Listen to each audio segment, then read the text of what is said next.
It's very clear there must be health studies before wind turbines. The simple truth here, windmills don't run on wind, they run on subsidies. And solar panels are not powered by sunlight, they're powered by taxpayers. But again, nobody's looked at it. Nobody has looked for long-term damage of low-frequency sound. There's this myth out there that large wind turbines don't reduce greenhouse gas emissions and that they don't really have an impact. I just don't know where they get that. That's ludicrous. How heavy do we want to emphasize, all the downsides of nuclear? At some meetings, there's been some pretty nasty things said, and nasty things said against some councillors, and it's not the county way. The Ontario Medical Association for many years told governments that coal-fired generation kills people. The thing that makes the wind farm issue so controversial is because there's money involved, for one thing, and there's our landscape and our heritage and our lifestyle is being affected by it. I wish this would all go away. I wish they had never discovered Prince Edward County. I wish we could pull up the bridges, close off the ferry. People would just leave us alone. That's not going to happen. The anti-people know. My name is Mitch. I live in Prince Edward County. I moved here when I was 16. Since then, I've come to call it home. The county is a beautiful place, and it's known for many things. You may know it as wine country. You also may know it as a great summer vacation spot. But one thing that many people don't know is that because of its proximity to Lake Ontario and its flat and wide open terrain, tourists, wine lovers, and beach bums aren't the only ones flocking to Prince Edward County. Recently, things have become quite heated within the community. So what's the issue? What has some county residents backed up against the ropes and ready to duke it out? The issue is wind turbines. Yeah, you heard me right. Those large, spinning machines that generate electricity out of thin air. It seems that there's quite a large opposition across Ontario, and Prince Edward County is no stranger to this. They come in various forms, groups, and organizations, but all share the same message. They don't like the way wind turbines have been introduced into Ontario communities, and they want things to change. But there's also people who wholeheartedly support wind turbines, and the two groups go toe-to-toe frequently.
You may know this guy.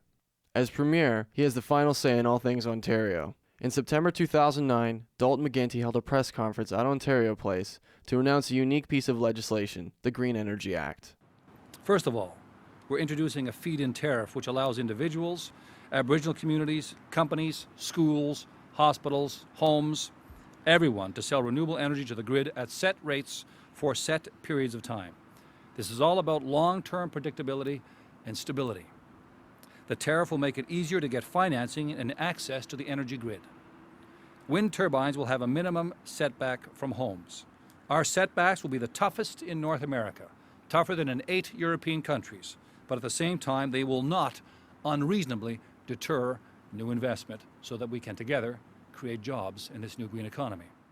The Green Energy Act is kind of a landmark piece of legislation for Ontario, and the purpose was to give high priority to green energy, specifically electricity, but also conservation as well. And the idea is when we're planning our electricity system to make sure that green energy technologies like solar, biomass, hydroelectric, wind aren't left out of the discussion and in fact are given a level playing field. To break it down, the Green Energy Act does three things. It introduced the Feed-in Tariff, or FIT program, into Ontario. It encourages conservation through actual metered usage. It set goals for installing new renewable sources like solar and wind farms, and also set goals for phasing out traditional generation methods like coal and natural gas. Aside from the approval process, the construction of a wind turbine is fairly simple. First, a location with a reputation for strong, consistent wind is selected, and a test tower is built. If the tests show that the area is a good place for a wind turbine, a large cement pad is poured, and the tower is assembled in pieces. The hub is attached, then the blades, and finally the nacelle. Once all the safety inspections are complete, the turbine is connected to the grid. So what's not to like? It all seems straightforward and in the best interest of all of Ontario. Who could possibly oppose such a logical idea? Wind turbines have been put up before health studies. The claim there's no evidence against about adverse health effects, that claim is false. And the industry can't ignore it. They can't ignore it. They can't say, well, there are no health issues. Heaven help anybody uses the word insignificant. There is no such thing as an insignificant health issue if it's one person whose life is altered forever. Is there anybody here who would suggest that, yes, indeed, more research is required? Hands up, please. All right. We know that there are potential effects from living next door to a nuclear power plant. We know that. We know there are effects from living next door to a coal-fired plant. So we know. So our sense would say, to me, we need to look at, is there a health implication for being next door to a wind turbine? We have a very special location here, and people come here specifically, not just tourists. There was a lot of talk about tourists. People come here to establish businesses, grow the economy. The turbines turn it into a very industrial situation. They alter the landscape. They look, in my view, wretched. They don't look pretty at all, and they still sometimes spin and continue to kill birds and bats. The footprint. We know a nuclear power plant or a coal plant takes up very little space, where the wind farm by us takes up about 25,000 acres. This is a machine. It's manufactured out of petrochemicals, transported thousands of miles, plasticized in one part of the world, transported again to other parts of the world, again using gas and oil, and it's mired in cement. Cement causes 7% of the world's CO2. And in the United States, cement production and use is the third largest producer of CO2. So cement is a big factor up there for polluting the environment. These guys are stuck in tons of cement. The other thing that we need to remember is that there's over 1,000 gallons of oil in the moving parts of these machines, and those have to be lubricated constantly and topped up with the oil supply. You'll see many times that the developers go by, the oil leaks, and they quickly go and try to clean up the leak that's coming down the shaft of the turbine. When you have the sun in the background and you have the wind turbine rotating, well, that wind turbine projects a shadow all the way down, which could go for several kilometers. Now imagine somebody opening and closing a switch of light in your room, and you're trying to sleep with your eyes closed, and even with your eyes closed you can see these shadows, and it's disturbing, and some people find that very annoying. The turbines are located a minimum of 550 meters from houses. At that distance, they're supposed to emit about 40 decibels of sound. Now, what does this mean for a place like Big Island? It means that the level of sound is going to change over the whole island. The CNE turbine has not worked for a very, very long time. The Dutch developer that built it went bankrupt very shortly after he built it. It's now no longer working. It has been disconnected from the grid. It's just a spinning fan. Yeah, so there's the CNE turbine, our symbol of green hope for us. The harm it's done to people already is really disturbing, and it continues. In late October, a conference was held in Picton, the heart of Prince Edward County. The conference was to discuss the adverse health effects and the financial and environmental impact of living near wind turbines. We heard from everyone from doctors and professors to acousticians and economists.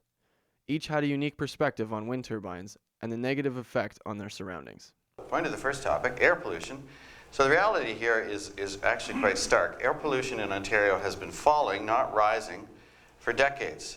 And some of the studies on looking at people who live near highways show similar adverse health effects with the people living near particularly heavily trafficked highways with a lot of truck traffic to people that are in other areas where there's a lot of high frequency or low frequency sound, which would be airports and wind turbines, of course. Swoosh, swoosh, which is definitely there.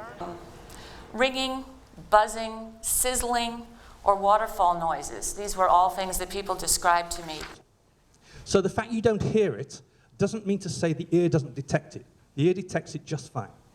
Noise stops you getting to sleep, particularly if it's annoying sort of noise. And we've heard already how wind turbine noise, and many of you experienced it, is a particularly annoying, impulsive, in-your-face, irritating sort of noise. So we need sleep that's adequate in duration and adequate in terms of quality. And on the economic side, wind energy subsidies and feed-in tariffs do not create jobs, they destroy them through higher energy prices and higher taxes.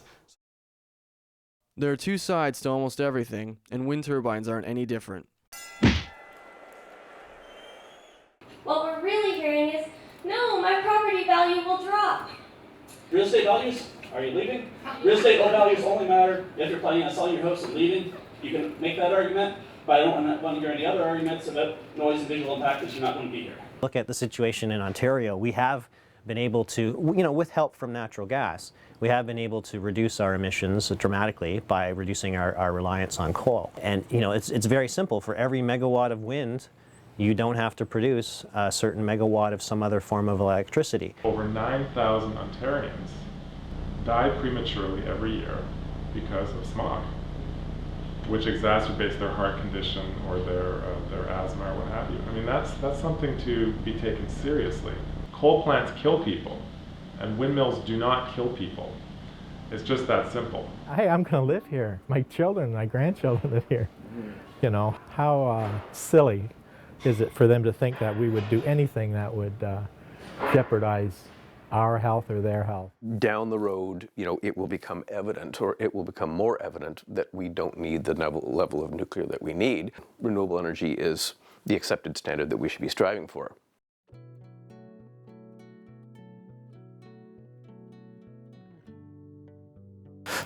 Hi, Mitch. How are you doing? Good to see you again, Nice Mike. to see you. Welcome. Thank you. We're in your home. Your extremely eco-friendly home. And I bet you didn't notice anything that made it eco-friendly on the way in.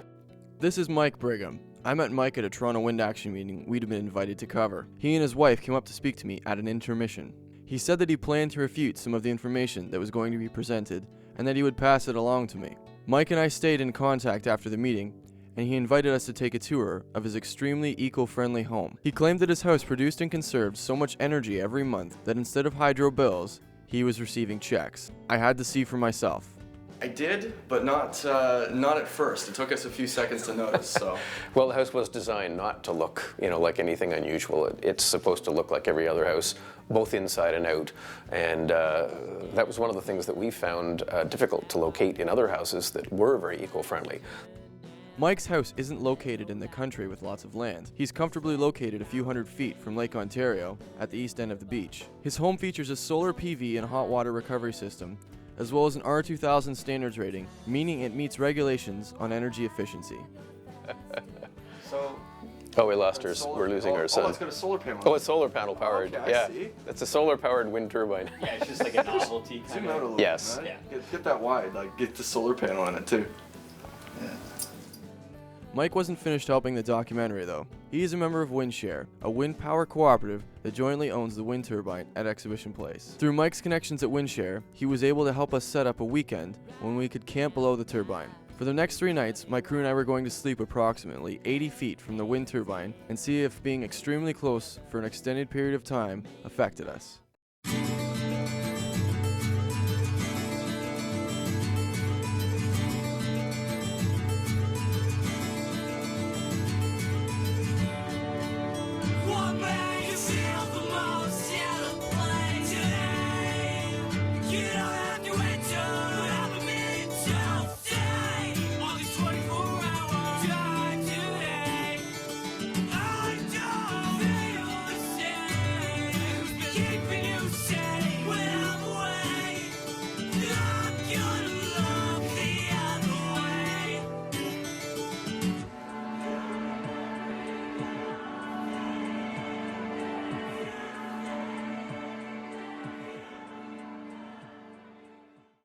The climax of the trip would come on our last day when we take a guided tour of the inside of the wind turbine to see how it all works.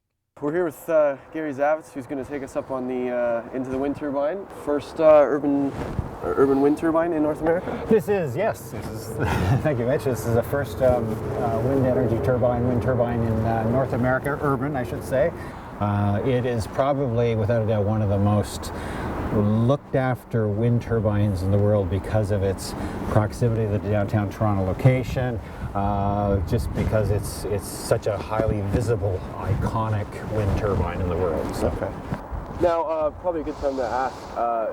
It's not running, apparently. It's not producing electricity as of 4 years ago? As of 4 years, yes. There's a rumor to that effect, and I don't know where that came from. It not only is it producing electricity, it's producing even more electricity over the last 5-6 years. What happens when it's no longer serviceable and its lifetime's up? If its lifetime's up, if there's structural damage or other things, just like metal fatigue, because it is a moving mechanical part or series of parts, it would be decommissioned. Yep.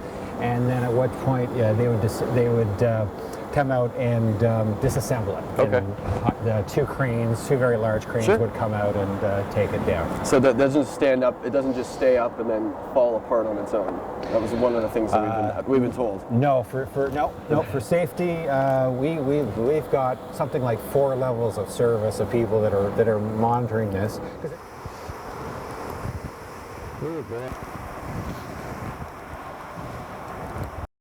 You'll notice Lakeshore Boulevard in the background here. Throughout our entire stay, we were consistently realizing the noise we could hear was from the highway and not from the wind turbine.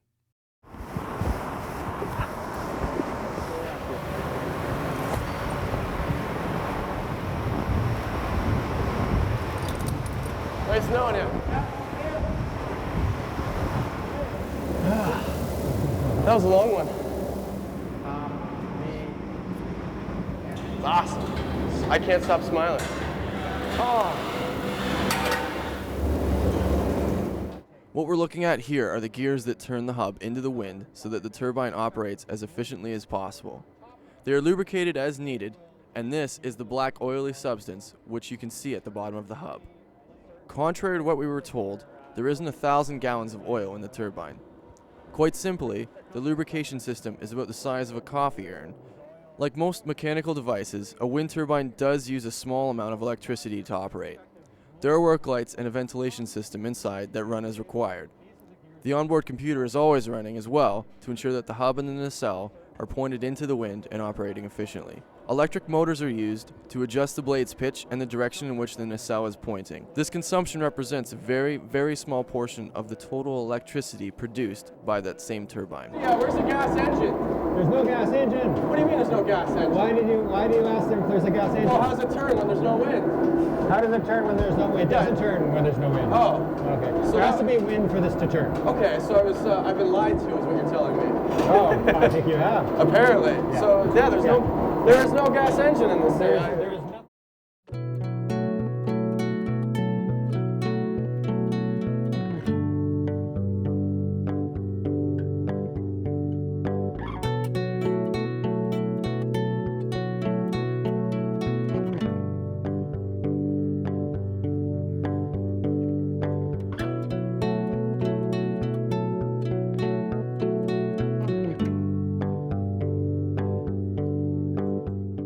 I started this whole journey almost 2 years ago, and since then have come up with some rather startling conclusions.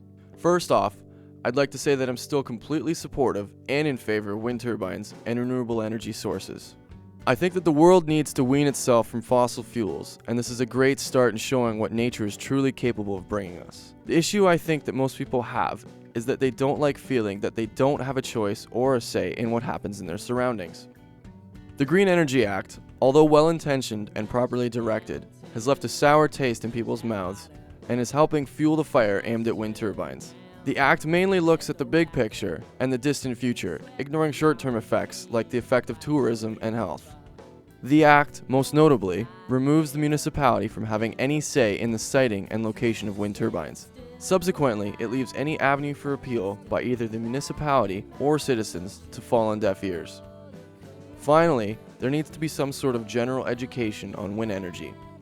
Throughout the production of this documentary, I've heard many claims which I've discovered to be inaccurate. If the government would do the studies and put together a comprehensive report, it might settle some of the factual debate which is continuing as we speak. So for now, the fight will continue, for and against wind turbines. Held hands and prayed together, made laughter for those above us. Wind down 'cause we don't know better. This is why you got an editor, right? Yeah, that's what I'm gonna have. One where you get the any size pizza, for plus 10 wings, and 4 pop. Yeah. It's just a stupid pizza. But no, to answer your question. Yeah, and then you can go to an extra large pizza for three more bucks. Yeah. What's the noise? Ah! That was just the wings are alright, eh? Awesome. Oddly enough.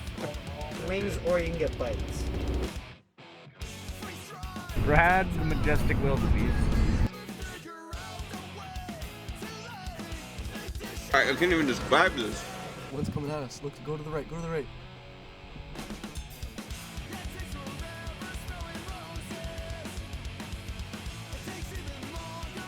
So we haven't actually hit the top yet. I know, but that's... Bites? Okay, cool. 3 toppings. Pepperoni, bacon, sausage. Sleeps in his natural habitat, the back of a dirty old van. Okay, pepperoni bacon, obviously a must. Peace. Sausage, while it is delicious, there is other options. Sausage or chicken, probably sausage. Okay. Ground sausage. Okay. And pop. Coke.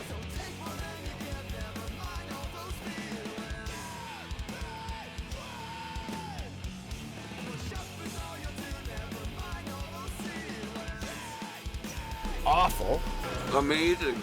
About as close to god-awful as you can get without it being non-existent. We're gonna get the extra large for the extra $3. And pepperoni, bacon, and Italian sausage. We should probably turn that camera off so I can eat. Pretty cool experience. Shared it with some cool people, so it was a good time.